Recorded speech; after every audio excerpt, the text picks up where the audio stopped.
Panginoon sa ating kalagitnaan is an evidence that our miraculous, holy, and great God is in our midst.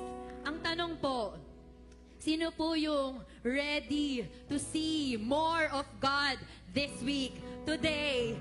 Pwede ko po bang mahilingan ng sumigaw ng hallelujah? Hallelujah! Hallelujah! And indeed, if you are expectant, ang Lord po will do great and wonders. Sabihin niyo po sa katabi niyo, the God that we serve, to do great and mighty things today. Amen. And we believe that. At ngayon pong araw na ito, because it's Children's Day, sabihin niyo nga po, Happy Children's Day. May mga kasama po tayo, mga bata, na sasamba sa ating Diyos. They will help us in glorifying God and lifting the name of Jesus in this place. And let us imitate their childlike faith. If you want to experience more of God today, tingnan po natin sila. Kung paano po yung childlike faith nila. And to see God move in this place with that eyes of faith. Let us all worship the Lord in spirit and in truth in this place. As the children lead us in worship, pwede po bang palakpakan po muna natin ulit ang Panginoon? Hallelujah! Hallelujah! And this is our prayer, Lord. Open the eyes of our hearts because we want to see you lifted up in this place more and more. Hallelujah! Let's lift our hands.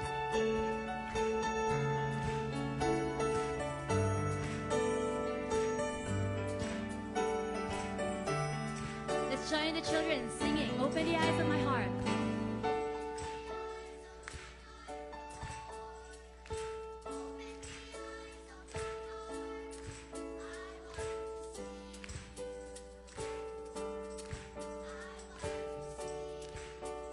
One more time, open the eyes of my heart, Lord.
the people of God, cry out.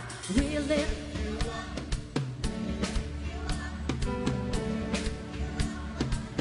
Oh, Jesus, we lift you up.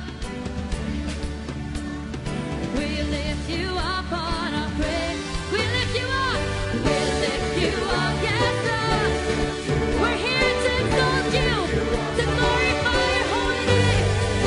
We lift you up. We lift you up. We lift you up on our praise.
Arise, this we ask of you, Lord, arise in this place.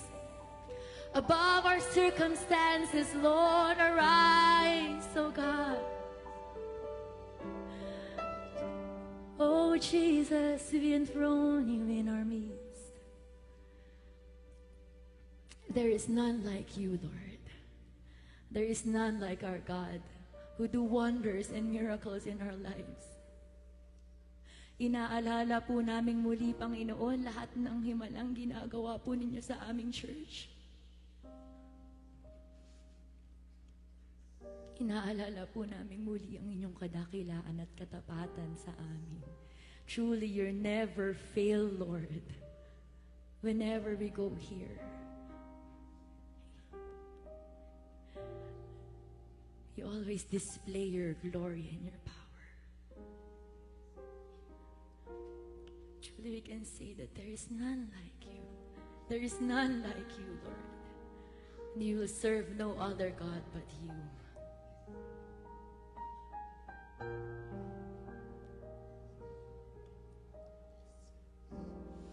There is none like you. No one else can touch my heart like you do. I can search for all eternity long and find there is none like you. Sing it with all of your heart. Tell him there's none like you. There is none. Like you. No one else can touch my heart like you do. No one else can touch my heart like you do. I can search for all eternity long and find There is none like you.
You alone are to be praised.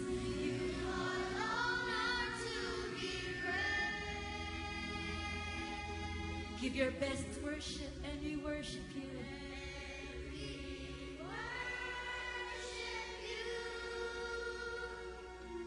Joining heaven's host, we worship you. Crying holy as we bring you. It's our offering of praise.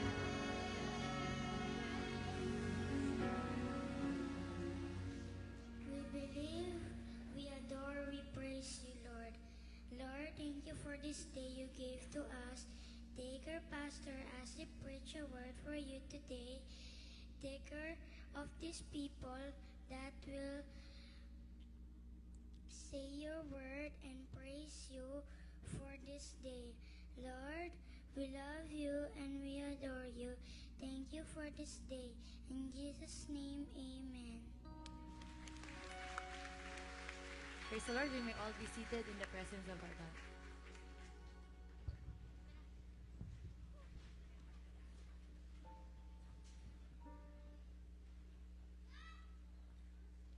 Today po ay Children's Day, katulad po ng sinabi ni Joanne kanina.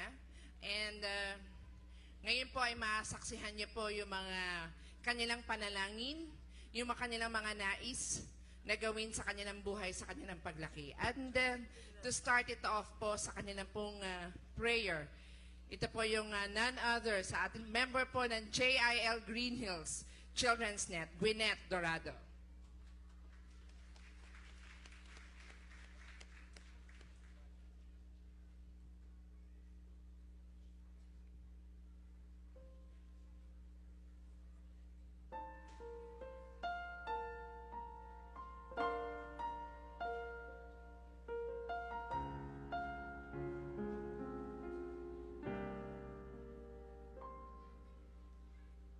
Kahit ako'y isang bata lamang, sa aking isipan ay may naasam. Ang siya'y aking makilalang lubusan, malaman ang kaniyang kabutihan. Sa tuwing ay aking dinadalangin, ako'y laging maging masunuri, maging mabait at maibigin sa'yo, Jesus, at sa aking kapwa rin. At sa aking paglaki, ako sa'yo'y di lalayo. Jesus, mananatili kang dito sa aking puso. Ika'y aking susundin at paglilingkuran. Ikaw, Jesus, ikaw lamang, ngayon at kailanman.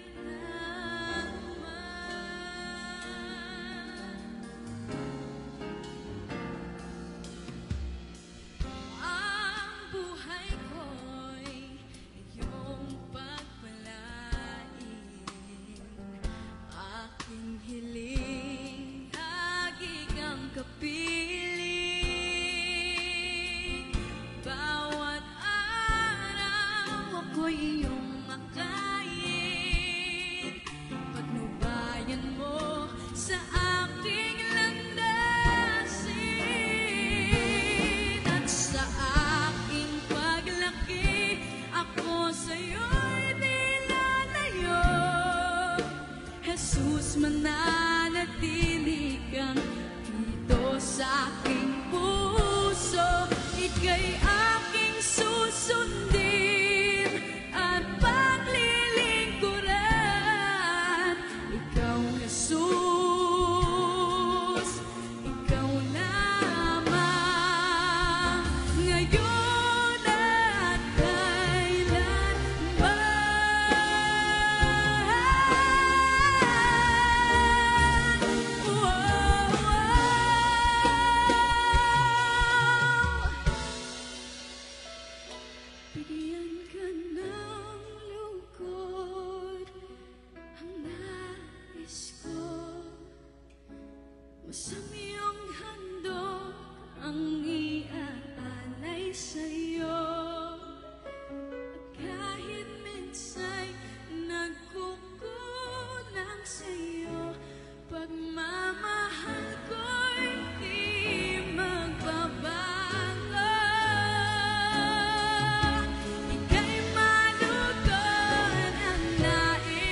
mananatili ka dito sa aking puso. Ika'y aking susundin at paglilingkuran. Ikaw, Jesus, ikaw na Ama, ngayon at kailanman. At kahit minsan nagkukulang sa'yo,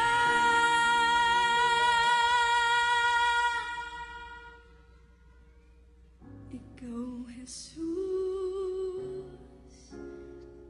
ikaw lamang, ngayon at kailanman.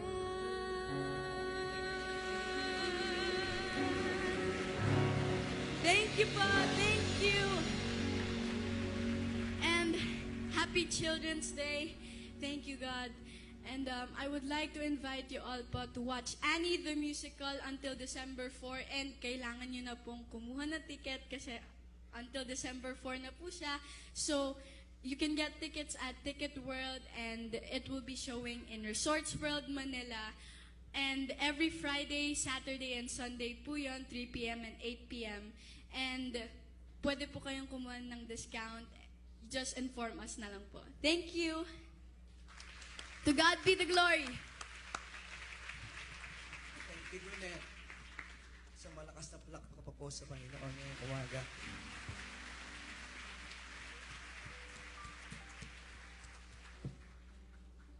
Isa po sa pinakamalaking hamon siguro ay ang magpalaki ng mga makadiyos na anak. Madali pong magkaroon ng anak. Ang pinakamahirap ay paano magpalaki ng makadiyos na mga anak. And in our church, salamat sa Panginoon, pinahalagahan po natin ang mga bata. Kaya today ay Children's Day and mamaya po ay may hinihanda silang programa sa inyo na tsak na kayo ay sasaya. This morning, tayo po tayo saglit and labas lang po kayo sa upuan nyo at pakiabot yung kamay, pakikamayan yung bawat isa. I'll sing the song. God is the strength of my heart, Marilyn. Who my God in heaven but you? There is nothing on this world, Lord. There is nothing on earth I desire beside you. In my heart and my strength, My heart and my strength, many, many times they fail. but there is one truth. But there is one truth that always will remain. Sabay-sabay, God is the strength of my heart. God is the strength of my heart. God is the strength of my heart and my portion forever.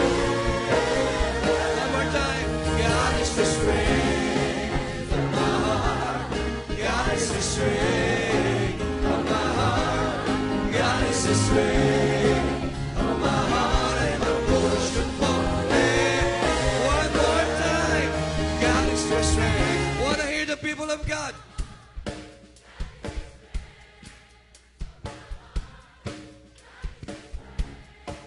Of my heart and my portion forever. Forever.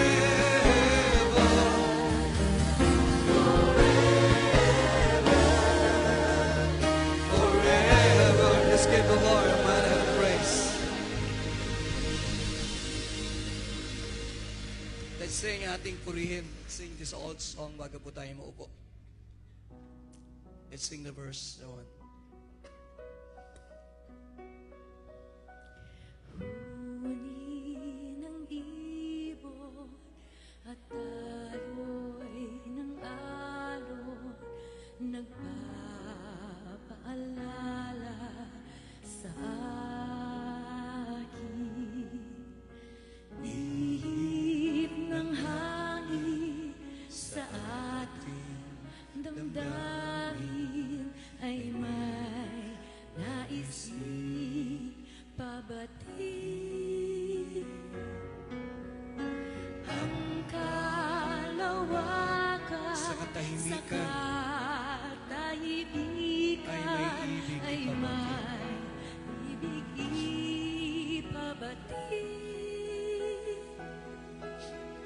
Lupa at langit, sabay sa pag-awit ng buwan. Pakitaas po ang kamay, sabay-sabay po tayong mawit. Ating purihin, purihin, purihin ang Diyos ko. Purihin, purihin, purihin ang Diyos sa ating puso at isip sa salmo at awit. Purihin, purihin ang Diyos. Ating purihin, The people of God. Purihin. Pakitaas po ng mataas ang kamay. Bless Him with all of your heart.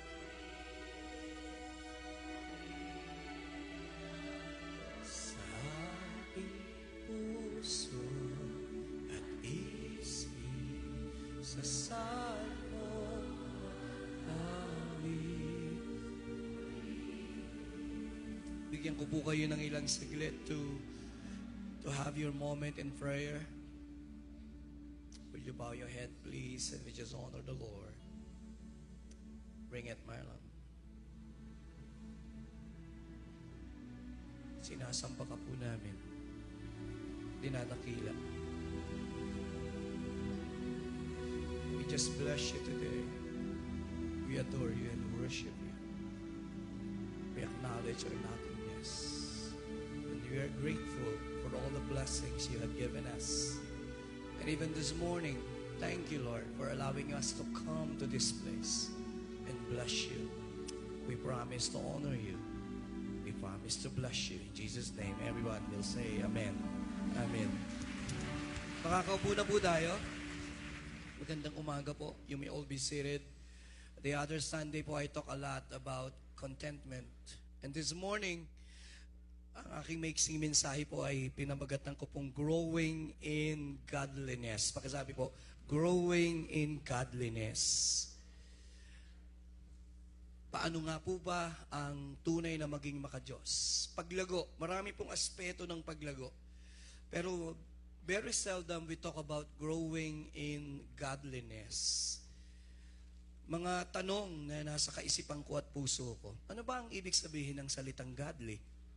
Madalas sinasabi natin ang godly ay yung nasa bundok, hindi mo mababa ng bundok, nag-iisa dun sa kuweba, at sabi ng iba, that is being godly. Yun nga ba ang ibig sabihin ng salitang godly? I believe with all of my heart, for us to be godly, we need to properly define and understand what godliness is and what godliness is not. Ano nga ba ang ibig sabihin ng salitang maging makadiyos? Nakakatuwa po, it is ironic to think, timingin po kayong mabuti, na ang sinusulatan ni Pablo hindi unbeliever.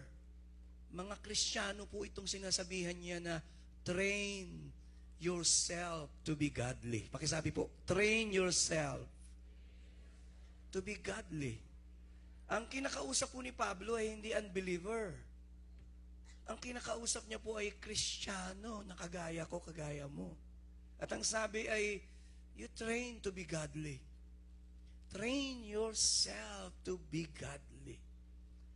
And I spent weeks meditating on sa mga verses at having the right definition. Hindi po talaga madaling i-define what do you mean by being godly. Ang ibig bang sabihin ng godly, Pastor, yung hindi ka nanonood ng TV, hindi ka nagpupunta sa mall, yung ba yung godly? Walang cellphone? Ang ibig bang sabihin ng godly ay yung dapat puti lagi ang suot mo? Hindi ka dapat may cellphone? Yun ba yung godly? May kausap po ba ako? Madalas, ang kaisipan natin about godliness ay, pakisabi po, external. Mga panlabas lang po yung naiintindihan natin sa usapin ng godliness. But when we talk about godliness, we talk about the internal. Yun po ang pag-uusapan natin ngayong umaga. Kaya samahan niyo po ako, maiksi lang po ito. Maraming tanong sa isip ko. can a godly man, pwede ba siyang maging successful businessman at siya'y godly? Gising po ba tayo? Pwede ka bang maging mayaman and yet you are godly? I wanna hear an amen. Kasi iba po yung definition ng godliness ng ibang tao. So, today, tatangkain po natin na ilagay sa tamang perspektibo, what do you mean by godliness? Tatlong kaisipan muna po. Ihanay ko po. I will lay down to you this morning ilang initial observations regarding godliness. Mula po sa aklat ng Timoteo, unang napansin ko po, unang nasipat ko, nakita na that ang tema po ng karamihan ng mga pastoral letters or epistle ni Pablo is about godliness and godly living. Ang binibigyan niya po ng diin, lundo, pagpapahalaga, importansya, mahalaga kay Pablo kung paano tayo nabubuhay. Concern po ni Pablo yung godliness, being godly. Kaya sabi doon sa 1 Timothy chapter 4, 7 and 8, Ninay, basahin muna po natin. Maya-maya, babalikan natin ng paulit-ulit yung mga verses na yan, babasahin natin. Had nothing to do with godless myth or old wives' tales. Rather, pakisabi po, train yourself to be godly. You train yourself to be godly. Yun po, makikita natin. Sabi ni Pablo, you train yourself to be godly. Tatawagin ko si Marlon. Si Marlon, hindi po natutong magpiano nang hindi yan nagpa-practice. Si Gwyneth, kaya gumaling umawit yan, puro practice po yan. Yun po ang pinanggalingan ng salitang godly. Pakisabi po, train. Si Stephen Curry na pinakamagaling na 3-point shooter sa kasaysayan ng basketball, hindi tsamba na nagsishoot siya. Siya ang pinakamaagang dadating sa court at babato ng ilang libong 3 points. Nakauwi na ang lahat, bumabato pa siya ng bola. Ganun po yung training. Ganun po yung godliness. Pag ikaw ay naging makadiyos, hindi po yun tsamba. Bigyan mo nga ako, maestro, ng pinakamagandang tugtog mo. Gaano ka ba katagal nagpa-practice? Natuto ko lang ba lang? Nag-aral po si Marlon eh. Sa hindi po nakakaalam, si Marlon po ay isa sa pinakamagaling na areglo na nag-aareglo sa buong Pilipinas. Yung pong salbabida ni Junjay Marcelo na nanalo, siya po ang nag-areglo nun. Bigyan mo nga ako ng isang magandang Dancing's My Soul dyan, Marlon.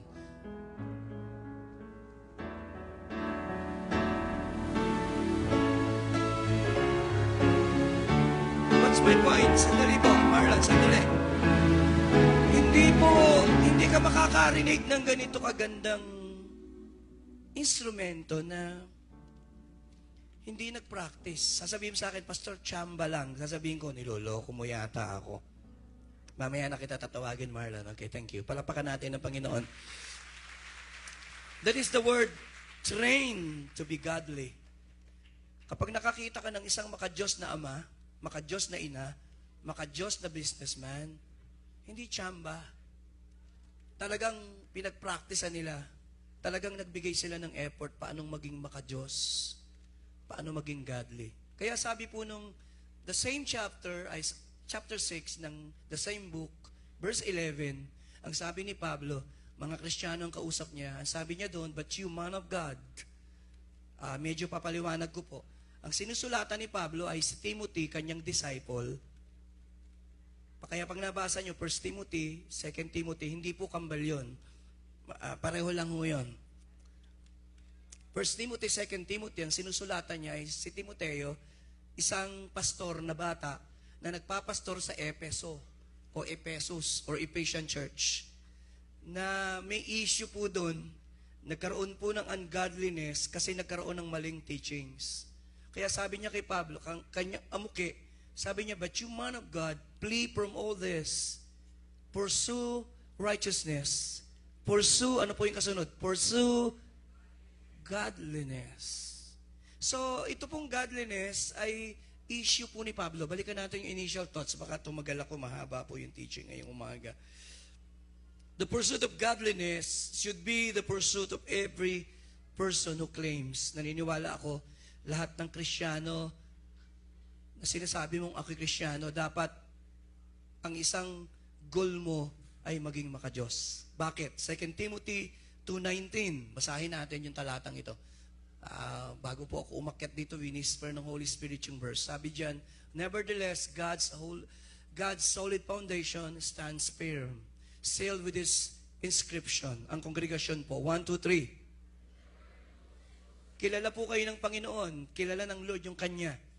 And everyone, 1, 2, 3, who? Maganda po kung sabay-sabay. And everyone who must turn away from wickedness. You see?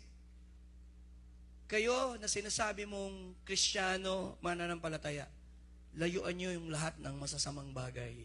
Ganyan po ka-straight si Pablo sa mga Kristiyano at sinasabi niyang maging godly. The important thing to remember is that godliness is not an option. Hindi po ito option.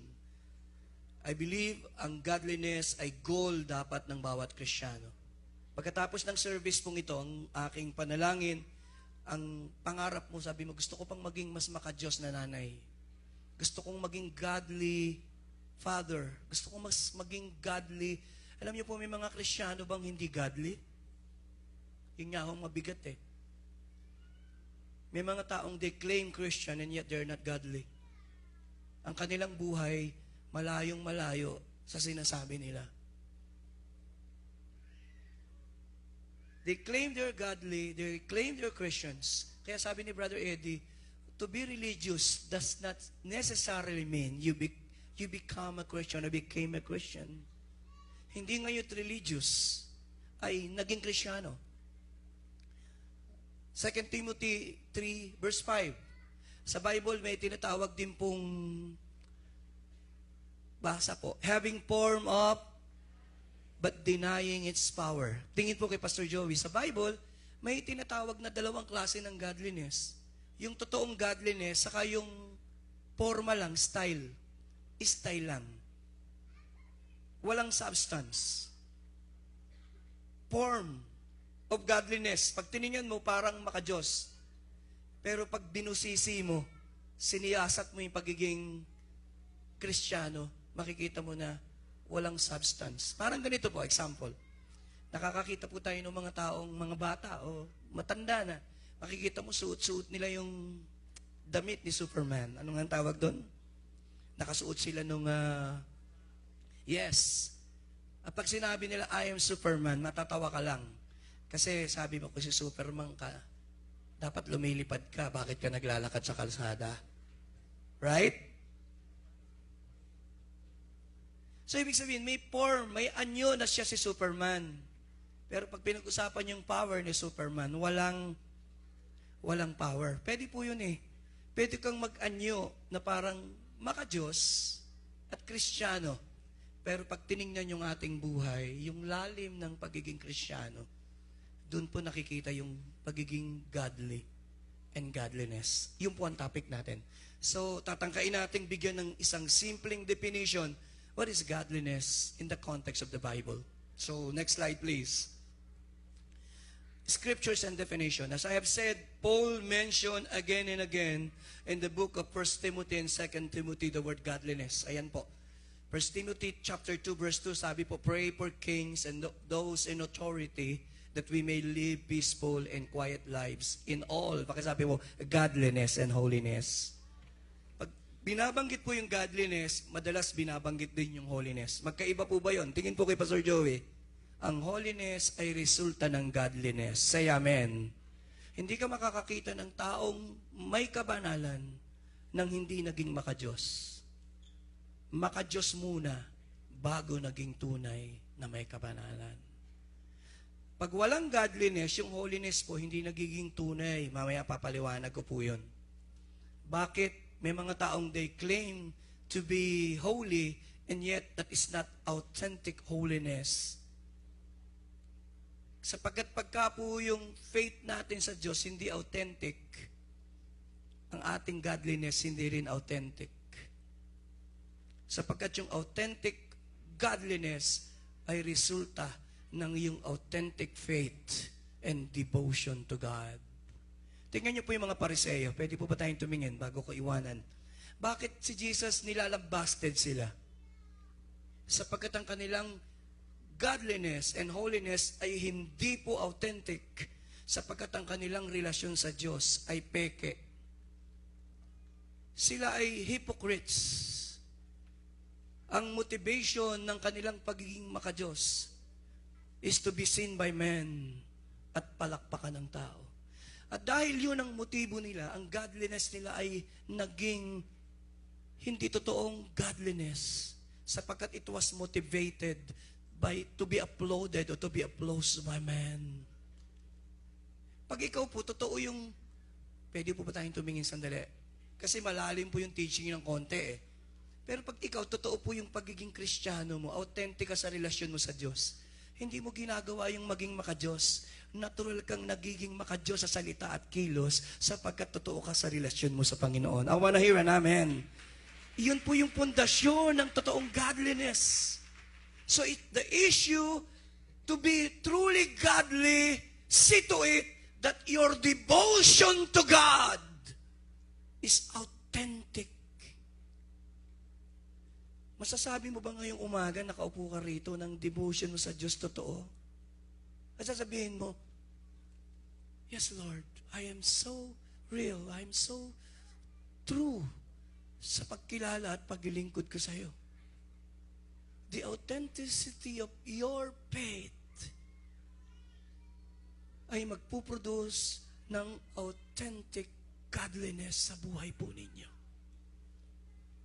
Kaya sa Bible, may tinatawag na godliness, nakalagay po, mystery of godliness is great. Isang misteryo yan. Naging misteryo sapagkat sa lumang tipan, hindi po nila ganap na nakita ang totoong godliness. They talk more on the outside.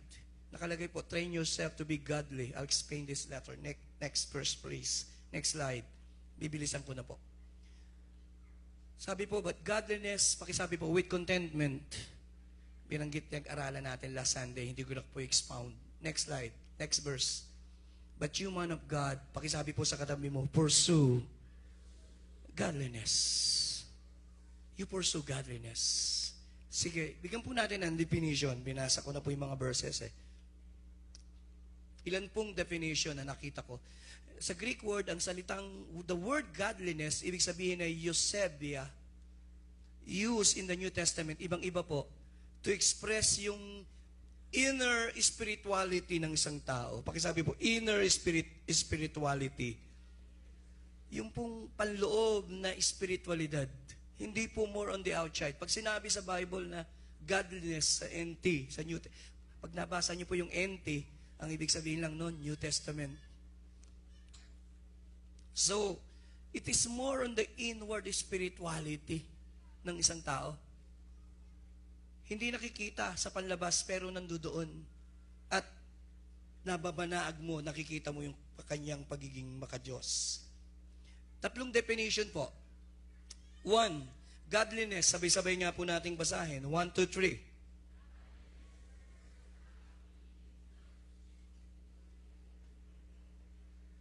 Mas maganda po yan kung sabay-sabay nating basahin eh. Humihina po yata eh. Sabay-sabay po. 1, 2, and 3. Godliness refers to the act of living a good, reverent life toward God. Pansinin niyo po, inilagay po dyan, ang godliness pala, pakisabi sa katabi mo, lifestyle. Ito po, tingin po kay Pastor Joey, madaling kumilos po dito ng makadiyos. Kasi puro tayo Kristiyano. Tataas ng kamay, dala yung Bible. Pero hindi po yan yung totoong godliness. Look at me. Ang tanong ko, paglabas nyo dito, pagpunta nyo sa mall, godly pa rin po ba kayo? Wala na po akong kausap. Pagpasok nyo sa inyong opisina, isang linggo, tanong, nabubuhay ka ba doon ng godly?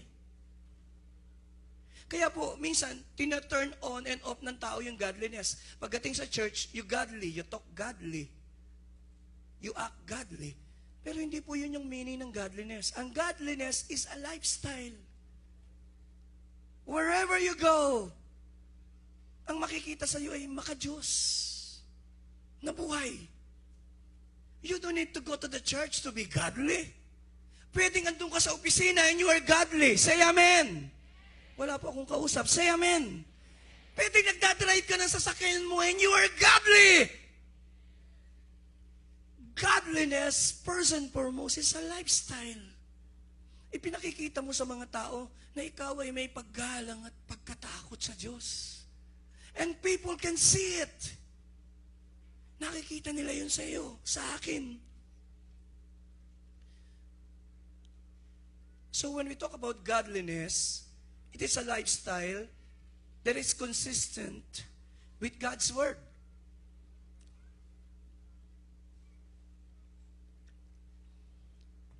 Kaya po godly yung buhay mo, kasi ang panuntunan mo ay ang salita ng Diyos. Say amen. Yun po yung godly. Yung godly people, bakit sila naging godly? Ang pamantayan ng kanilang pamumuhay ay ang salita ng Diyos. Binabase nila paano sila mabubuhay sa sinasabi ng salita ng Diyos.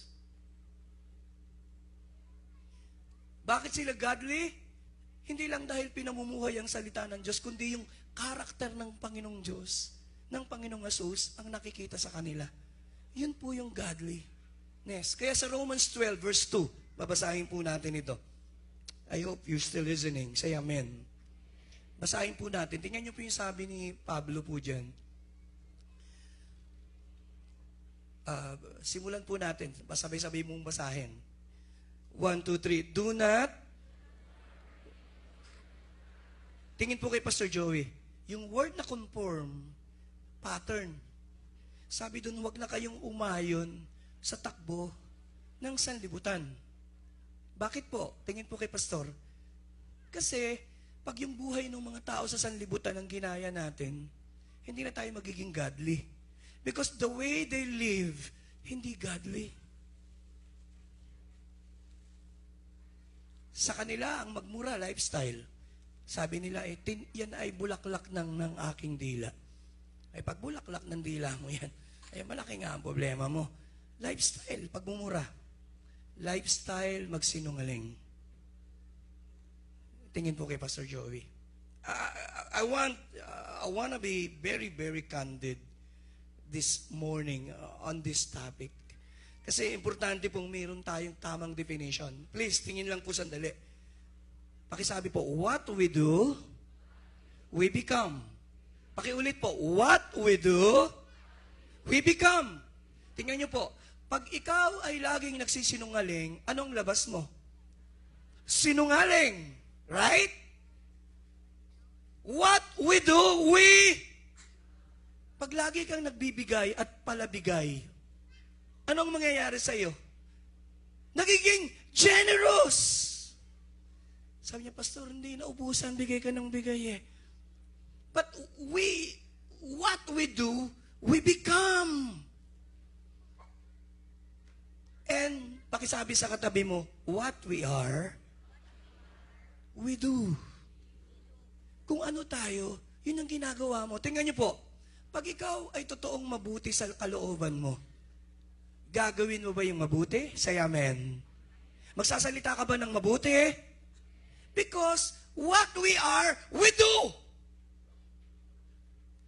If you are bad inside, if you are jealous, if you are evil, if you are proud, if you are arrogant, what we are, we do. Bakit gagawin mo yung mali at masama? Sapagkat ikaw yun eh. Sabi ng Lord, hindi ka pwedeng makapitas ng mabuting bunga sa masamang puno. At ang mabuting puno ay hindi pwedeng mamunga ng masamang bunga. This is godliness. Punta po tayo sa pangalawa. Are you learning something? Godliness is an internal attitude. Pakisabi po, internal attitude. Attitude po yan of spirituality. Kay Jesus, saka Pharisee, magkaiba si Jesus, saka yung mga Pariseo. Kay Jesus, ang focus niya is more on the heart. Basa, Matthew 5 verse 8. Sabi ng Panginoon, Blessed are the pure in heart, for they shall see God. Ang mga Pariseyo, kakaiba. They talk a lot about yung panlabas. Kaya Matthew 23:25, basahin po natin. Nilambasted sila ni Jesus. Sabay-sabay, 1, 2, 3. Teachers of the laws and Pharisees, you, bakit? Basa po tuloy, you clean. Ano po ang concern nila? Loob, labas. It's more on the outside. Ganyan po ang tap ngayon. Pagagandahin ng lahat. Pagagandahin ng kilay. Walang masama po. Pagagandahin ng ilong. There's nothing wrong with that. Pero pag yan lang ang concern mo at pinabayaan mo yung puso, something is wrong. Are you there? Sana yung concern mo magpaganda sa panlabas. Ganon din yung effort mo magpaganda sa panloob. Hindi ko pa sinasabi, huwag kayo magpa-straight ng buhok. Good. Magpaganda. I'm not saying that. Ang sinasabi ko po is the effort. We need to admit, just be honest. Minsan madaling pagandahin po yung panlabas. Di po ba? Tama po ba?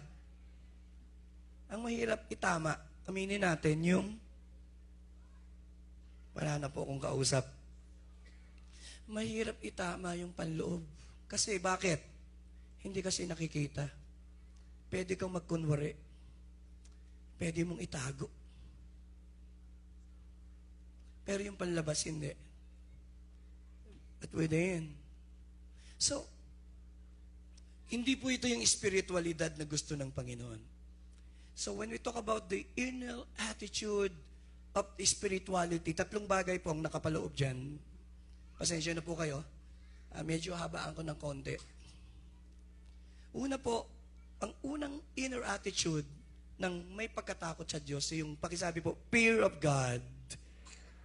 Ang isang tao po na may godly attitude. Bakit? O godly character?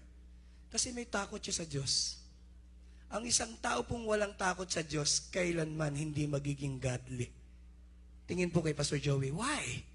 Sapagkat ang isang taong walang takot sa Diyos, walang takot gumawa ng masama. Ang isang taong may takot sa Diyos, matatakot gumawa ng masama. Si Joseph, Genesis 39:9 and 10, tinutokso ni Mrs. Potiphar. Ano po ang dahilan na ayaw niyang gawin? Sabi niya, hindi ko kayang gawin sa harap ng Diyos to eh. I cannot do such wicked thing and sin against God. Eh wala namang nakakakita, sabi ni Mrs. Potiphar. Walang nakakakita. Walang makakaalam nito, tayo lang. But this is the picture ng isang taong godly. Bakit godly? Dahil may pagkatakot sa Diyos. Tingin po kayo kay Pastor Joey. Yung asawa mo at mga anak mo, hindi ka mangangamba kung alam mong may pagkatakot sa Diyos yan. Yan ho, kahit bantayan mo araw at gabi gagawa ng masama yan. Kasi walang pagkatakot sa Diyos. Kung may unang dapat ipunla tayo sa mga anak natin, ay ang matakot sa Diyos. Pangalawang elemento po nung topic natin ng inner attitude is spirituality. Pagkasabi po, loving God. Ang isang taong godly, mahal niya ng Diyos. At dahil mahal niya ng Diyos, hindi yan gagawa ng bagay na mali. Pangatlo po, they desire God. Pakisabi po, they desire God. Yan po yung nakapaloob sa spirituality ng isang taong godly. Kaya tatanungin mo yung sarili mo, meron ba ako nun? Pangatlo po, mahaba po ito eh. Godliness can be defined as devotion. Pakisabi po, devotion. Pakisabi po, to God. Inabuso po yung salitang devotion eh.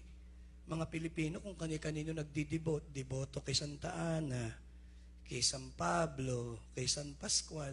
Wala akong ganun sa Bible eh. Yun ang malungkot. Devoto ni ganito. Devoted sa mga santo. Please, tingin po kayo. Walang ganun sa Bible. Sa Bible, when we talk about devotion, we talk about devotion to God. Sa Diyos devoted. Hindi kung kani-kaninong mga santo. Ako'y kay deboto ni Santa Ana. Good. But there is no such devotion in the Bible. The only devotion na pinag-uusapan sa Bible ay devotion sa Diyos. Yan po hindi alam ng marami. Narahuyo, nadaya, ang maraming Pilipino. Deboto kung kani-kanino. Pero hindi devoted sa Diyos. Magandang tingnan. May form ng godliness, pero hindi totoo. Say amen. Why? Hindi kasi totoong devotion sa Diyos eh. Ang totoong godliness, may devotion sa Diyos. Ito po, please, look at me.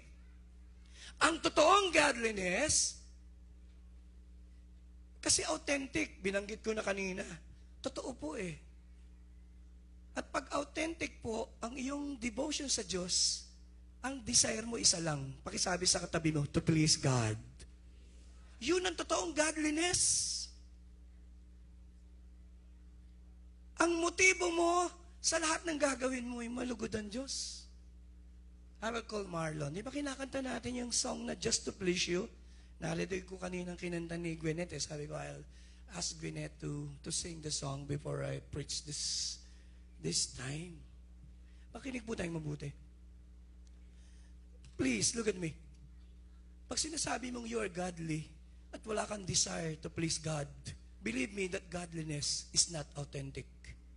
Because ang resulta ng totoong godliness, your motive is to please God. Si Jesus Christ po, authentic ang kanyang godliness. Why? John 8:29. Basahin muna natin before we sing the song. Sapagkat ang desire lang ni Jesus is to please His Father. Kaya makikita mo yung genuine godliness kay Jesus. Sabi niya, the one who sent me is with me. He has not let me alone. Sabay-sabay pang bumasa. 1, 2, 3. Pakisigaw po yung always. 1, 2, 3. For I. Hindi po sigaw yan. Mahina po yan. Pakisigaw ng malakas. 1, 2, 3. For I. You see?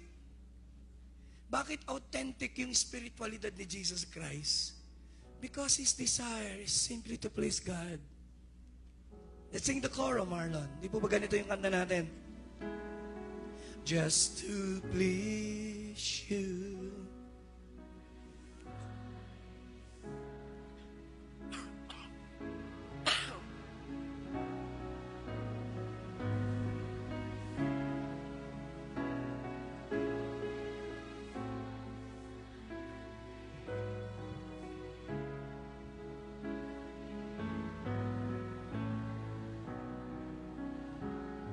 Ang galing nyo naman. Pwede ba akong mag-request na ulitin natin? Let's sing the verse. Lord, Lord, I live to serve you. Can I hear you more? And I'll give you the best in everything. Oh, that's good. Make my whole life obedient and true, holy and acceptable. This is true godliness when we say just to please you is my desire, to offer an aroma of praise you inspire. I'm unfaithful to you, oh Lord, remember that I love you. Still my desire is to please you. One more time, louder. Just to pakitaas po ang kamay, make it the prayer of your heart. This is authentic godliness. When you have the desire to please God, this is the result of godliness. This is devotion in action.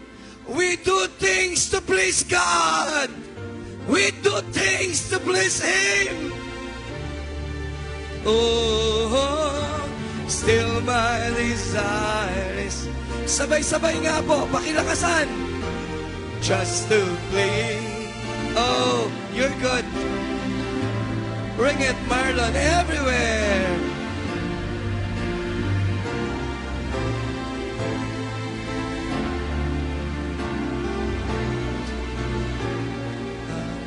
Faithful to you, oh Lord, remember that I love you.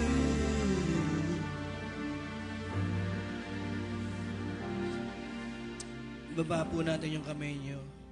Just look at me. Ang godliness po, mag-result in pleasing God, and God is pleased with us. Walang totoong godliness kung hindi authentic yung pursuit mo sa Diyos.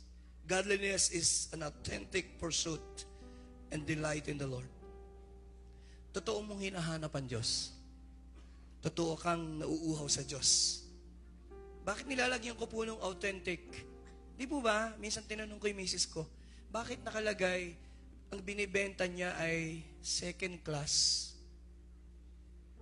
Ano yun? First class. Ano ba? Sabi ng misis ko. First class. Sabi ko, ibig sabihin ng first class? Sabi niya, parang original. Pero hindi original. Sabi niya, hindi. Ano ibig sabihin? Sabi ko, hindi ka maintindihan. Sabi niya, mas mababa ang presyo noon kasi parang malapit siya sa original. Tingnan po yung katabi mo, malapit ba yan sa original? O original na Kristiyano?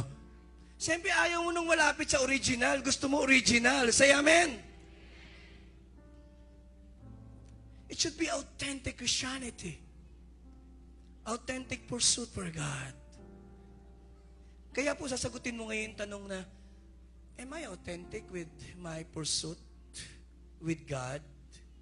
Authentic ba yung paghahanap ko sa Diyos? Totoo ba yung paglilingkod ko sa Panginoon? Or I just do this to impress people? Mga simpleng tanong po yun, nababalikan mo para masabi mong, why? Because if your pursuit to God is authentic, mag-result po yun ng authentic faith and authentic action. Kaya nag-iiba yung action mo, dapat po ay lifestyle. Pakisabi po, lifestyle. Hindi po lifestyle. Yung iba po, style. Style lang nila. Hindi lifestyle. Pag pumunta ng church, sasamba. Pero pag buong linggo, hindi sumasamba. Ang tawag po doon, style.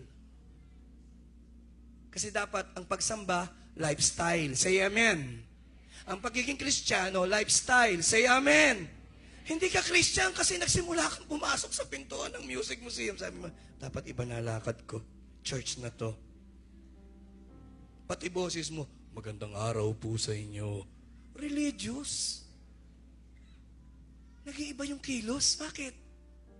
Kasi style yung pagiging Kristiyano. Pero pag Kristiyano ka, whether in the mall, whether you are driving, you act the same. Walang nagbago. Authentic. Authentic Christianity. True Christianity. Now, let me move on. Mabilis na lang po. Just give me 15 more minutes. Kaya pa ho ba nyo? Ayan. Ito po yung sabi ni Jerry Bridge, kung makakabili kayo ng libro niya, ang galang na libro niya, yun ang topic natin next week, the pursuit or the practice of godliness. Ano yung godliness na dapat makita sa atin? Sabi niya, basahin natin yung sabi niya. Sabay-sabay po, 1, 2, 3. Growing in godliness is, yun daw po yung godliness. Ang totoong godliness, nadadagdagan yung devotion mo sa Diyos. Mas minamahal mo siya. Tanong po, mas mahal niyo ba ang Diyos ngayon? Yun, magandang sagutin. Ito pangalawang tanong, mas nakikita niyo ba si Jesus? Nakikita ba ng asawa mo si Jesus sa'yo? Nakikita ba ng mga anak mo sa magulang na mas makadiyos ka? Tanong mo sa asawa mo, nakikita mo na ba si Jesus sa akin? Sagot niya, ano? Nagbibiro ka? Kidding aside, tumingin po tayo. Di po ba? Matatagal na po tayong Kristiyano. Sino po rito, alam na alam mong ikaw, lahat ng ugali mo, lahat ng response mo, ganito lang, simple. Masasabi mong nakikita na si Jesus sa'yo, you are really Christ-like. Pakitaas mong kamay. Salamat po sa ilang nakita ko. Ipagpipray ko po kayong maging Christ-like mamaya. Ako man po, bababa ko po yung kamay ko. Hindi po ako Christ-like hanggang ngayon. Nahihiya po akong aminin yon. Pag naiinggit ka po ba, Christ-like ka? Pag hindi ka nagpapatawad, Christ-like ka. See? Aminin natin minsan, ang mga response natin hindi Christ-like. May mga ugali pa rin tayong nababakas yung dati nating ugali kahit matagal pa rin tayong Kristiyano.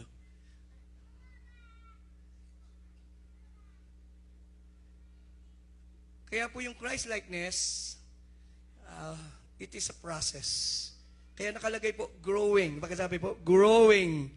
Kaya ang topic po natin ay growing in godliness. Hindi po nagtatapos ang godliness. Tayo po'y lumalago pa rin sa godliness. Say amen. Sino po rito, ito mas madaling tanong, sino po rito nakikita niyo yung sarili niyo, malapit na kayo sa godliness? Say amen. Sabihin mo sa katabi mo, I'm almost there. Gaano kalayo? 2 kilometro na lang. I'm almost there. But at least almost there. Say amen. Malapit na ako dun, pastor. At ganun po talaga eh. May lumapit po sa akin. Iyak po siya ng iyak. Pastor Marlon, sabi niya sa akin. Sabi niya, Pastor, I'm a failure, I'm a failure. Sabi ko, you are not a failure. Hindi kasi ganito. Sabi ko, yung lumapit ka lang ngayon, na nahihiya ka sa ugali mo, hindi ba ibig sabihin nun? Hindi ka nakagaya ng dati. Dati ba nahihiya ka sa mali mo? May kausap po ba ako? Yung nalulungkot ka lang sa mali mong nagawa, di po ba yun a sign you are growing in godliness? Say amen? Yung desire mo lang na mabago is not, do you think it is not an evidence na talagang gusto, may godliness? Kasi kung hindi ka totoong Kristiyano, wala ka nun.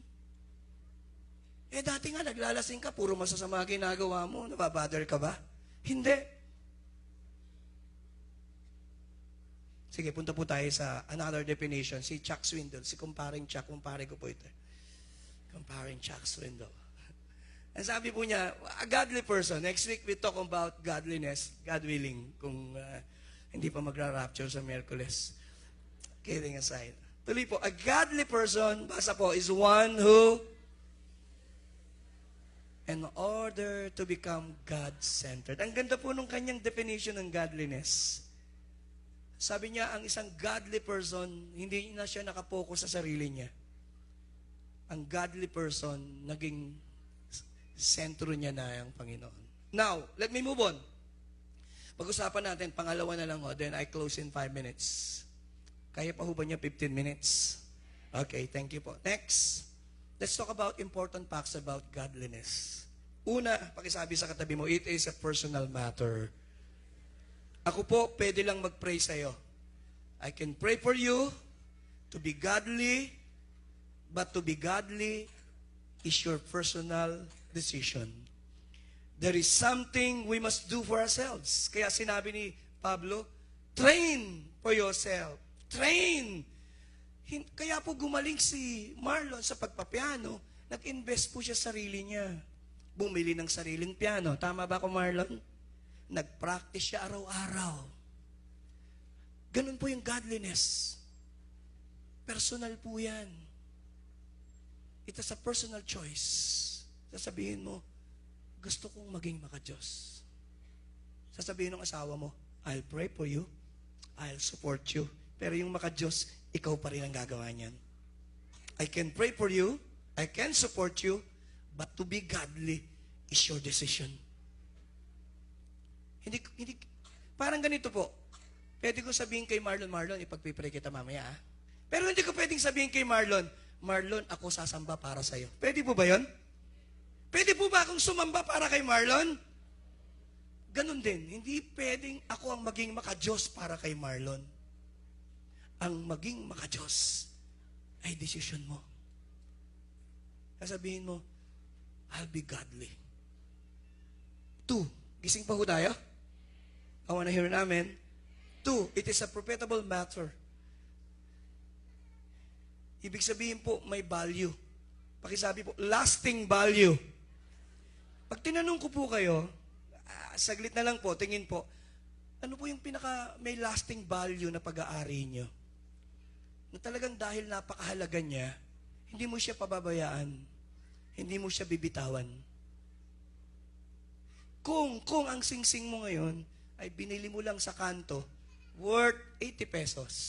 Pero ang laki ng bato, kumikinang. Di ba? Ang tawag sa singsing ngayon ay singsing. Hindi, puwit ng baso. Kayo naman, hindi na kayo mabiro. Pero iyon, pag nawala mo, malulungkot ka, pero dahil hindi naman ganun yung value, ikaw usap po ba ako? Madali mong kalimutan. Si Pablo, sabi ni Pablo, yung pagiging makadiyos, may value yan. Sa harap ng Diyos hanggang eternity. Please, look at me. Maaring hindi ko po ulitin. Yung pagiging makadiyos ka, may value yan sa'yo. Sa Diyos hanggang eternity. Ganun siya ka-importante. To be godly. Even sa life to come, even in this present life, godliness is of great value. Ganun siya, mahalaga siya. Hindi siya isang ordinaryong bagay na pwedeng wala, pwedeng mayroon. Hindi. 3, it is a progressive matter. Pakisabi po sa katabi, progressive. It is a progressive matter. Kasi po tayo, we spent the lifetime. Tayo lahat dito, yung iba, ako po na born again, ang edad ko 21. Dati akong drug addict na naglalakad ng hubot-hubad sa kalsada ng Querecada, Santa Cruz. Ang dami ko na-acquired ng mga ugaling tambay, mga salita. You know, if you live in sin for 21 years, hindi po madaling mabago.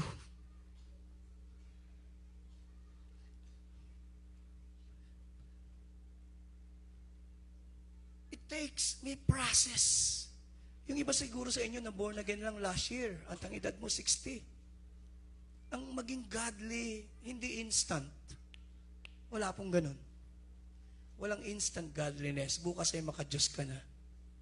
It takes patience. Pakisabi po, hard work. Pakisabi po, discipline. Yung maging makadiyos,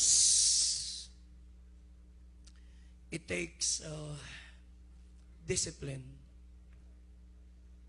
Wala pong, makadiyos na ako ngayon, pastor. Wala pong ganun. To be godly, pakisabi po, process. Pakisabi po, from glory to glory. From glory to glory po. Babaguhin tayo ng Panginoon unti-unti. Yung mga ugali natin, the way we talk, the way we act. Natutuwa po ako. Meron pong sinisharean dati yung asawa ko. Sa parlor nagtatrabaho. Medyo malambot siya ng konti. At 1 taon niyang sinyera ng gospel. And one day, umatay ng church. Na born again. Palapakan niya po natin. Eto ang maganda. Binless siya ng Diyos. Ngayon, may sarili na siyang parlor. Kaya nagla-live group laging. Eto ngayon ang magandang kwento. Sabi niya, bumulong sa akin si ganito, hindi ko nababanggitin yung pangalan. Sabi niya, Pastora, nagpipray ako na magiging kapartner. Pero alam niyo, dahil matagal siyang ganun ang buhay niya, nagpipray siya ng kapartner, pero medyo cute pa rin siyang magsalita. Eh sabi ko sa misis ko, talagang hindi agad mababago. Eh, isipin mo ba naman, 30 years na ang kanyang pagsasalita ay medyo cute. Eh medyo, sabihin mo na lang kung tigasan niya ng konti. Pagka kinakausap ko, sabi niya, magandang umaga po, Pastora. Kidding aside, natutuwa po ako eh. Can you imagine, may desire na siyang mag-asawa ngayon? Di po ba? Pero progressive. Pag tinignan mo siya, cute pa rin. But what is my point? Hindi, maaaring sa panlabas hindi pa, pero sa loob may pagbabago na. Say amen. I wanna hear an amen. Meron na deep inside. Pero yung, siyempre, for many years, ganun siyang magbihis, ganun siyang progressive minsan ng godliness. It's hard to judge people. Who knows, malalim na yung binago ng Diyos sa buhay ng tao. Pang-apat po, 10 more minutes. It should be pursued. Baka sabi pursued. Ibig po lang sabihin, it won't just happen. It won't find us. We must make the choice. Sasabihin mo, Lord, gusto kong maging maka-Diyos. Gusto kong gawing yung tama. Gusto kong masunod yung gusto mo. Panlima po, I'm almost there. Halos tapos na po ako. 10 more minutes na lang. Kaya pa ho nyo, say amen. It is fueled by sound biblical teaching. Ang godliness po, nagbabago tayo kasi nakakarinig tayo ng salita ng Diyos. Kagaya po ngayon, nakikinig po kayo. Hindi pa pwedeng nakinig ka ng salita ng Diyos at hindi mababagabag pag ikaw ay nasa maling pamumuhay. Dalawa lang ang choice. Dadalo ka pa sa isang linggo o hindi ka nadadalo? Sabi mo, I love the teaching and I'll pursue a godly lifestyle. Or sabi mo, ayoko ng teaching, itinatama ako, ayoko ng church na itinatama ako. Ayoko sa church na ikinukorek yung aming lifestyle. Find another church na okay lang yung lifestyle. Kahit paglinggo ay ganito at paglinggo ay ganito. Find another church. But this church, sabi ni Brother Eddie, hindi tayo narito para mag-entertain. Narito tayo para turuan ng tao. Nilagay ko po dyan, healthy doctrine produces healthy behavior. And healthy teaching produces kind of lifestyle that is form of godliness. Tingnan niyo po, tingin po kay Pastor. Kaya yung iba, parang maka-Diyos pero kasi ang narinig nila ang teaching ganito. Example, bigyan ko ng ilan. Okay lang na 5 ang asawa, basta kaya mong suportahan. You see? Narinig mo yung teaching ngayon. Sabihin mo ngayon, okay lang pala 5 asawa basta kayang suportahan. You see? Okay, sabi ng teaching nila, okay lang pumatay basta sa pangalan ng Diyos. You see? Anong ipuproduce ng teaching na yun? Godliness, ungodliness. You see? Kaya importante yung teaching na maririnig nyo Anong itinuro sa'yo? Pagtatama ng buhay? Pagkatakot sa Diyos? Pagmamahal sa Diyos? Kaya po naging religion religious. Because you go to the church and the church does not change you. You remain the same. It's all form of godliness. And being religious, walang power to change you from inside. And only the power of God can change me. It can change you. Punta na po tayo sa practical. Ito practical na lang po. I hope kaya niyo pong makinig. Pakidagdag na lang po ito. 1, ilang guidelines? Pakisabi po, guidelines. Ilang panuntunan, gabay, para lumago tayo sa godliness. Mabilis na lang ito. Number 1, basa po, 1, 2, 3. Kayo po nakikinig ngayon, may desire po ba kayo na maging godly? Pakitaas ang kamay. Of course, pakitaas po ang kamay. Kung asawa mo yan, sabi mo sa kanya, nagtaas ka ng kamay kanina, ha? Okay, I support you. Baba na po natin yung kamay natin. A strong desire to be godly. Ito po, let me say this. Even your desire and my desire to be godly, alam niyo po, galing sa Diyos po yun Madaling malaman ang isang, ikaw dumadalo po rito. Yung ilan sa inyo, you've been here in this church for many years. Ang isang sukatan ko po ng conversion, sabahin po, pakisabi po, conversion. Ano ibig sabihin ng conversion? Yung totoong na born again, totoong nakakilala sa Panginoon. Meron kang bagong desire. Tingnan niyo po, kung totoo, yung pagiging Kristiyano mo, nung dumalo ka, nagkaroon ka ng bagong desire. Dati, hindi ka interesado sa kalooban ng Diyos. Ngayon, interesado ka na ba? Oh, salamat po sa 10. Dati wala ka namang desires not to please God. Now, do you have the desire to please God? Yun yung mga appetite. Nagbabago yung appetite mo. Dati kasalanan lang ang gusto mong gawin eh. Ngayon may appetite ka for the Word of God. Say amen. May appetite ka for worship. To do God's will. Yun po yung mga palatandaan na may nangyari sa pagkatao mo. Kasi yun po yung naging karanasan ko. I attended a service, nag-preach si Brother Eddie, binigay ko yung buhay ko. Alam niyo po, inip na inip ako maglinggo. Sabi ko, sana linggo na. Para makapakinig ako ng salita ng Diyos. Sana linggo na. Para makasamba ako. Gising po ba tayo? Nagkaroon ka ng ibang desire to seek God. Tanong, saan galing yun? Bakit wala ka dati nun, ngayon mayroon ka nun?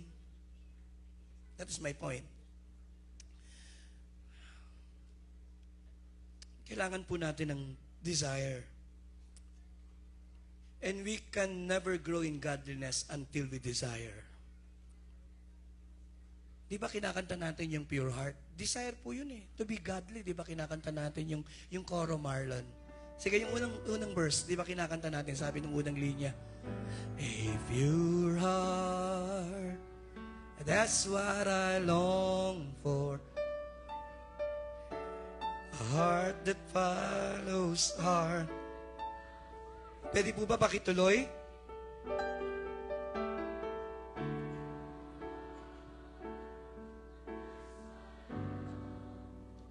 Sandali po. Meron kanyan eh. Deep inside. Meron kanyan. Kasi naging Kristiyano ko. Ang problema, hindi mo na-maintain.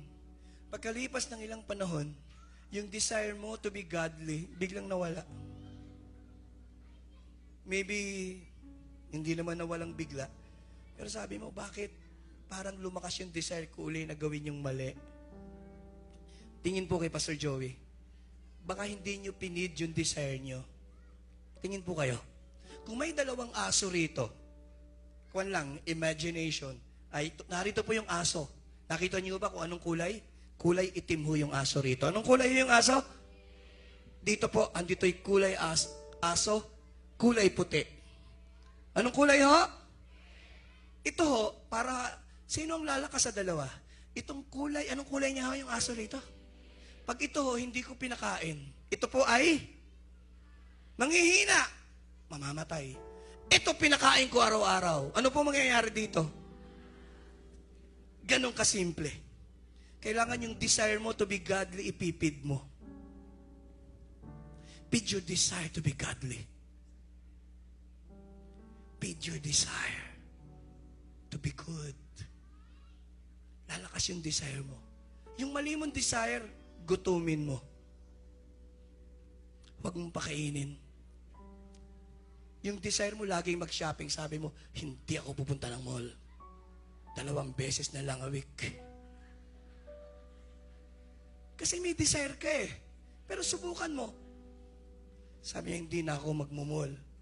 Doon na lang ako bibili sa internet. Pero pag hindi mo ginawa yung isang bagay na yon, di ba? I think sometimes, pinipid natin yung desire natin eh. Yung maling desire. Feed the godly desire. And magiging mas godly tayo. Say amen. Mas malakas nga pong palapak dyan. Sabi ko po kanina sa simula, di po ba sabi ko, we become, ano po? Yun nga ho, nakalimutan yun eh. We become what we do. Ayan. Punta po sa pangalawa. Gising pa po tayo. Basa po, 1, 2, 3. Maging responsible po tayo. As again, as I have said, train, pursue. It is something to do sa sarili mo. Again, responsible po ako sa sarili ko para maging makadiyos. And yet, pakisabi po, dependent. And yet, sinasabi ko, Hindi ko kayang baguhin ang aking sarili, Panginoon. Tulungan mo ako. Bigyan mo ako ng kalakasan. Yun po yun. I'll do my best to be a good father, but I pray, Lord, help me to be a good father. Say amen. Say amen. Lord, may tuksong darating. Panginoon, bigyan mo ako ng lakas na ma-overcome ko to. Help me, Lord. Help me, Lord. Alam kong hindi ko kaya sa sarili ko. Personally responsible, and yet I pray and I ask God to give me the strength. Meron po akong iginayad many years ago, practicing homosexual po siya. And halos everyday, nagpipray po kami. Sabi niya, Pastor, please pray for me. So pupunta po ako doon sa lugar niya, magpipray po kami. Ilang oras, 3 months, nag-minister po ako sa kanya, pinid ko siya ng Word of God. Glory to God, na-deliver po siya. Pagkatapos po nun, lumipas ang 1 taon mahigit, bigla pong tumawag sa akin. Umiiyak. Sabi niya, Pastor, bumagsak na naman ako. Sabi ko, bakit? Kasi susunduin ko yung anak ko. May anak po siya, by the way, 4. Sabi niya, bumagsak na naman ako. Bakit? Kasi po susunduin ko yung anak ko. Matagal pa naman, nagpunta ako ng SM. Nakita ko, maganda yung palabas. Sabi ko, anong ginagawa mo sa sinehan na nag-iisa ka? May kausap po ba ako? Hindi ba mas prone kang matukso? Say amen? Hindi po ba? Ako po, hindi ako naglalakad ng mall na nag-iisa. Dito nga sa Green Hills Hindi pa ako nalibot dito. Dito lang ako nagpupunta dyan sa promenade dati. Hindi ako naglilibot. Kaya pag tinanong ako, sabi niya, napuntahan mo na ba yan? Sabi ko, ha? Oo, napunta na ako ng Music Museum. Takot po ako maglakad ng wala akong kasama. Pag hindi ko kasama yung asawa ko, mga anak ko, o isang tao na maging accountable ko. You know why? It's easy to be tempted when you are alone. And the strongest temptation comes when you are alone. At sasabihin ni Satanas, walang nakakaalam, walang makakakita. Number 3, gising pa ho tayo. Bibilisan ko na lang po. Pakisabi sa katabi mo, commitment to pay the price. Kailangan maging committed po tayo. There is a price to be godly. Pakisabi po, may presyo. Pakisabi po, handa ka bang magbayad? Mahirap po ang maging godly. Pag gusto mo nang maging godly, there's always a price to pay. Medyo mahirap po yung maging godly. Alam niyo kung bakit? Kasi pag nagsimula ka ng maging godly, yung mga tao sa paligid mo na hindi godly, magagalit na sa inyo.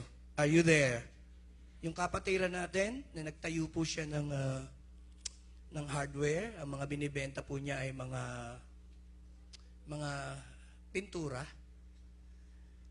And ang nangyari po, kasi matapat po siya, nagagalit sa kanya yung katapat niya. Sabi niya, bakit naman masyado kang matapat? Sabi niya, Kristiyano ako, hindi ako pwedeng magsinungaling Kailangan sabihin ko yung totoo. Dahil doon, galit sa kanya lahat ng mga ibang mga tao sa paligid. Ba't ganun po talaga Pag gusto mo nang maging godly, the godly living always encounters persecution. Expect, bakit? Because godly lifestyles testify against godliness in others. Bakit sila galit kay Daniel? Kasi si Daniel matuwid. Daniel chapter 6. Sapagkat tayo gusto na natin maging godly, maraming tao ayaw sa'yo. Pang-4, pang-5, pang-6, pang-7, and I close. Pakibasa po. 1, 2, 3. Mahalaga lang po yung, to be godly, importante po yung isip at puso natin laging may salita ng Diyos. Psalms 119, verses 9 to 11. Ang ganda po ng sabi ng salita ng Diyos. Pakibasa po lang. Psalms 119, beginning verse 9. Verse 9, simulan natin sa verse 9. Pakibasa nga po, 1, 2, 3. Ayan, tingnan nyo. Paano po? By living, you see? Paano magiging malinis at tama ang buhay? We need the Word of God. 2, verse 10. Basa po, I will seek you with all my... Anong sabi niya? Do not let me astray from your commands. Again, Word of God. 3, verse 11. Ito po ang gusto natin. I have hidden that I may not sin against thee. Mahirap maging maka-Diyos pag wala pong salita ng Diyos sa puso natin, sa isip natin. Pang-5 at pang-6 at pang-7. Learn to put off. Pakisabi sa katabi, put off ungodly habits. Put on. Pakisabi po, put on godly habits. Pakita natin yan, Ephesians 4, verse 22 to 24. May mga bagay na dapat tanggalin talaga eh. May mga ugali po tayo. Tingin po kay pastor. Mahirap pong magtanim hanggat di mo tinatanggal yung mga dapat tanggalin. Minsan, may mga ugali tayong dapat tanggalin. Aminin natin, may mga pangit tayong ugali. Pagkilos, hindi godly. Natutuhan natin noon pang bata tayo. Kailangan mabago. Paano mabago? You put off. Bunutin mo. Sabi, put off your old. Wala pa akong kausap. Your old. You see? Your old self. Hubarin mo. Tanggalin mo. Who is being corrupted by deceitful desires, to be made new in the attitude of your mind. Ngayon po, pakisabi po, put on the new self. Ano po ang ideya? Hubarin mo yung dating pangit. Isuot mo yung bago. Ano pong mga pangit nating ugali ang kailangang hubarin? Pastor, mainggitin ako eh. So, ang ganitong tawag sa iyo, mainggiting Kristiyano. Anong bubunutin? Pastor, minsan, natutokso akong magsinungaling. Ang tawag sa iyo, mapagsinungaling na, nilalagay mo Kristiyano, no? Kaya minsan natatawa tayo. Sabi, nga, no? We need to put off yung mga ugali natin, alam natin hindi Christ-like. Pakisabi sa katabi mo, practice righteousness or righteous living. We need to practice. Practice. Practice po lahat. Pang-6, and I almost there, don't become discouraged. Huwag kang ma-discourage by mistakes. Minsan, humiyak po sa akin yung kapatiran. Sabi niya, Pastor, failure. Sabi ko, you are not a failure. Tingnan mo yung sarili mo, many years ago, malayo ka na. Yun lang nalungkot ka, bakit mo nagawa yan? Ibig sabihin, hindi ka nakagaya ng dati. Say amen. Yung may desire ka na ma-please ang Diyos, ibig sabihin, hindi ka nakagaya ng dati. Yun lang nagpapapray ka sa akin para mabago ka. Ibig sabihin, hindi ka nakagaya ng dati. Dinadaya ka lang ng kaisipan mo. Minsan, hindi po tayo dapat ma-discourage. Ako po ba, Christ-like na? Ang tingin ko, malapit na po ako. I'm almost there. Kasi, hindi pa rin tayo Christ-like minsan eh. Pag nagyayabang ka ba, Christ-like ka? Di ba? But we're almost there. And we pray, Lord, help me to be humble. Tulungan mo akong maging mas mapagpatawad. Pag nagchichismis ka ba, Christ-like ka? Pag nagsisinungaling ka ba, Christ-like? Hindi. Pero sabi mo, Lord, change me, Lord. Pag nandadaya ka ba sa negosyo, Christ-like ka? Pag pinag-iinteresan mo yun sa iba, Christ-like ka? No. No. Pero hindi tayo nadi-discourage. Sinasabi mo, I'm almost there, Lord. Babaguhin mo po ako. Sa katunayan, after the service, ay patuloy tayong binabago ng Diyos. Say amen. Palakpakan niya po natin ng Lord. Mas malakas po sana. Last, I close. Oh, sabi mo, Pastor, kanina, 15 lang eh. Naka-20 ka na eh. Hindi po ako nagsinungaling na nasobra lang ako sa oras. Closely guard your heart. Pakisabi sa tabi mo, guard your heart. Watch your mind. Bakit? Pakiclick mo, Ninay. Growing in godliness is connected where your mind and heart dwell. Alam nyo, kung saan po laging ang kaisipan at puso natin ay nandun, at kung ano yung laman ng isip at puso natin, nagkakaroon po yun ng tulong para tayo maging godly. Ang prayer ko po ngayong umaga, ang ating kaisipan ay makalaya sa mga bagay na mali. Ready po ba kayo doon? I pray na yung puso natin, kung may natanim dyan ng mga mali, ang dalangin ko po ay makalaya ngayong oras na ito. Ang solusyon, kailangan natin na mahugasan ng dugo ng Panginoon. Kailangan nating aminin na mali. Kailangan nating sabihin, Lord, sa sarili ko, hindi ko kayang maging maka-Diyos talaga. Pero sa biyaya at sa habag mo, kaya kong maging maka-Diyos. Say amen. Sabi ni Pablo, 1 Corinthians 15, verse 10. Sabi niya, I am where I am. Pakisabi po, by the grace of God. I believe, as I close, sa biyaya po ng Diyos, magiging maka-Diyos tayo na magbibigay ng kalawalatian sa Panginoon. Palapakan po natin siya. Tumayo po tayong lahat. Let's sing this song as we close, just to please you. Ito po ang prayer natin as we close. Let's sing the verse.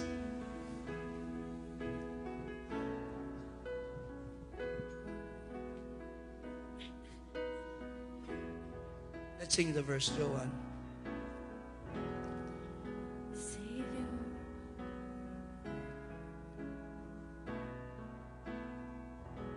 Savior of my soul.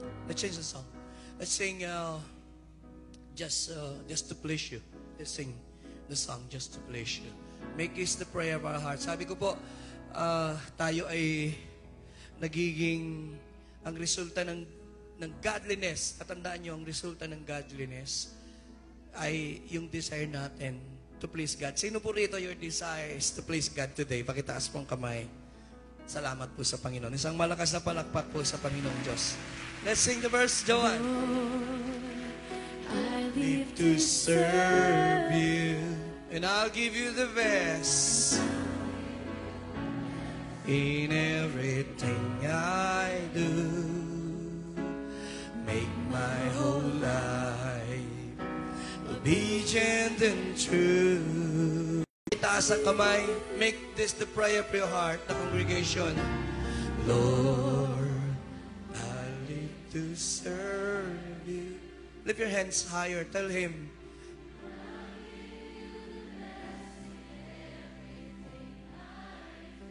Make my whole life.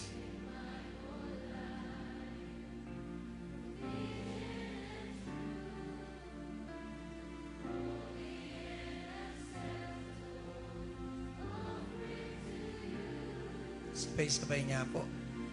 Just to please you is my desire.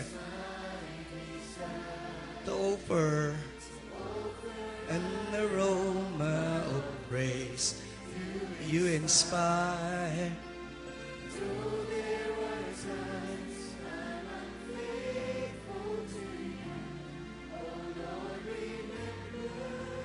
That I love you. Still my desire. Baba po kamay. Tingin po kay Pastor Joey. Kikwento ko po sa inyo yung apo ko sa pamangkin. Sandali. Ang pangalan niya po ay James. Mga siguro ngayon 7, 8 years old na yung bata. And he's a very helpful na bata. At isang araw po, naglilinis ako ng kotse doon sa garahe. Alam kong nakatingin siya. Siguro nag-iisip paano tutulong. Sabi niya, Daddy niya ako tawagin. Sabi niya, Daddy, hawakan ko yung hose. Sabi ko, hindi na, kaya ko to. Nag-iisip siya, sabi niya.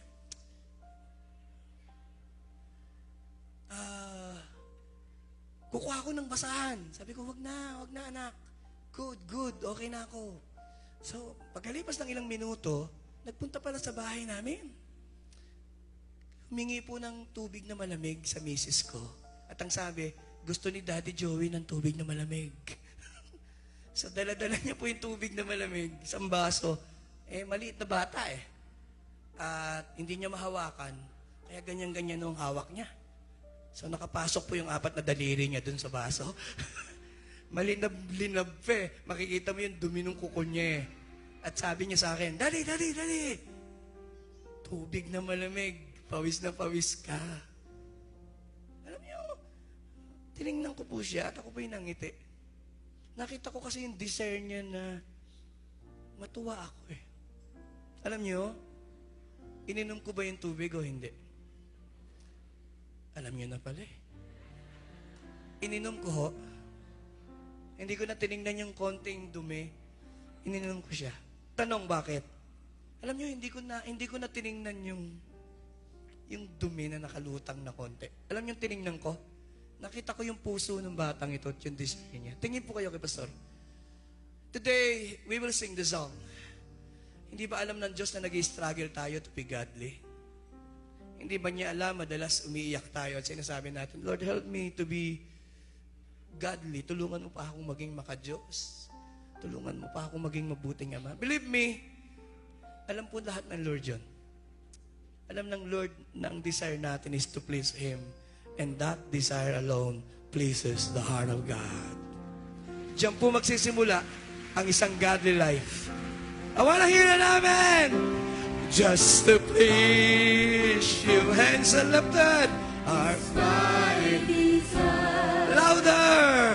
To offer on the aroma of praise you inspire.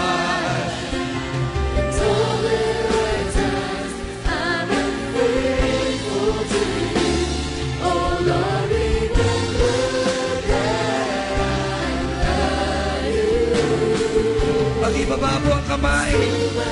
Mga tatay lang po, mga tatay. Lift your hands. Mga tatay. Just to please. I wanna hear you sing. Can I hear you louder? Aroma of praise. Panginoon, gagawin mo kaming higit na maka-Diyos. Ang bawat ama nasa service na ito. Help us to be godly. God-fearing. Paki-pray naman natin yung mga tatay sandali. Panginoon, gawin po niyong maging maka-Diyos ang bawat ama na nasa service na ito. Help them to be godly. At maging inspirasyon ng bawat anak na maging godly. Ang mga nanay naman po, pakitaas ang kamay. Just to please you. Wanna hear you sing. Just to please. I love it.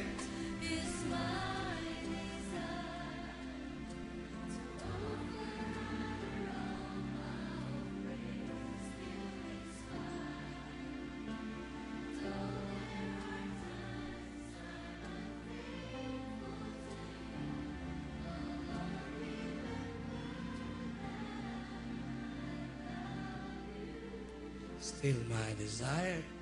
Paki-pray natin yung bawat nanay. Ama, tulungan niyo po ang bawat nanay, ang bawat ina na narito ay higit pang maging maka-Diyos mula sa araw na ito. Allow us to be holy and allow them to be godly. Ngayon po, bawat anak, mga anak nga po, pakitaas ang kamay. Yan di po ba ang panalangin niyo? Malakas po. 1, 2, 3. To please you.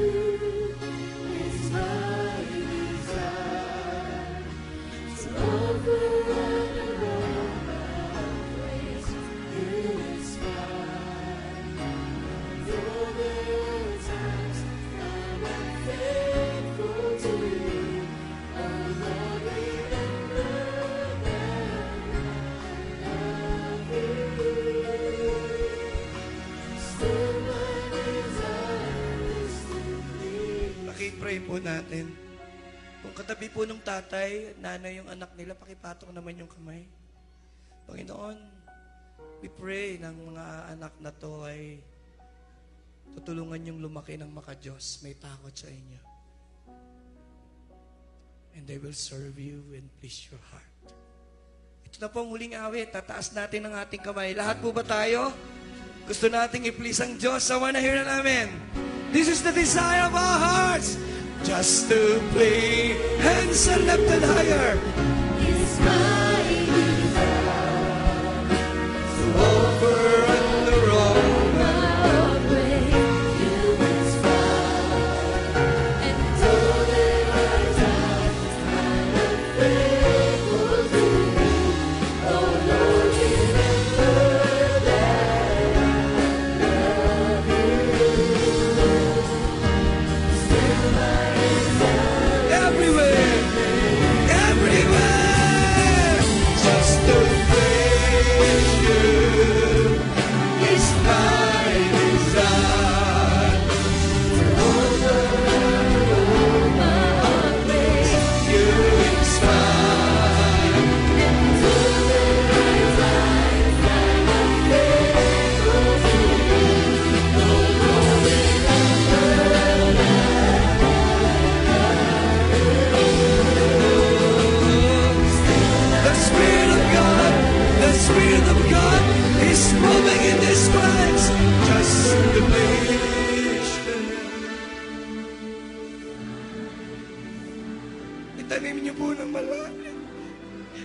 puso namin. Ang katuruang ito, allow us to be godly. Allow us to live a godly life for your glory, Lord alone. Empower us, your people, your church. Pakitaas po ang kamay. Pakinggan niyo po ang kanilang mga panalangin. Itanim niyo po ng malalim ang mensaheng ito. And continue to change us from glory to glory. Salamat po. We just allow the Word of God and we allow the Holy Spirit to change us, to transform our hearts, our minds in Christ Jesus. I bless this congregation in the name of the Father, the Son, and the Holy Spirit. Everybody will say and agree, Amen. Magandang umaga po. I love you all. God bless. Sing, my life is in you, Lord. My hope is in you, Lord. My strength is in you.